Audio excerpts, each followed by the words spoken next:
Think your Acura MDX interior lights aren't working? The problem might not be the lights at all. There's one small switch that controls everything, and most owners completely overlook it. Let me show you. If you're trying to turn the interior ceiling lights on, off, or make them work when you open the doors, you're in the right place. Before we start, avoid these two common mistakes. First, many people keep pressing the reading light buttons, expecting all the cabin lights to change. Second, the main dome light switch is often left in the wrong position, making it seem like the lights have stopped working. If this quick guide helps you, please like this video and subscribe to the channel for more easy Acura tutorials. Now, look up at the overhead console above the front seats. You'll find the interior light controls there.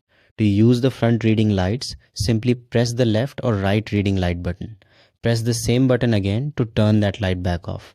Next, locate the main dome light switch. Set it to door if you want the interior lights to turn on automatically whenever you open a door and turn off after you close it. If you want all the interior lights to stay on continuously, move the switch to the on position. And if you don't want the dome lights to come on at all, even when opening the doors, move the switch to the off position. That's it. Your Acura MDX interior lights are now set exactly the way you want. If this video helped you solve the problem, consider sending a super thanks to support the channel. Thanks for watching, and I'll see you in the next video.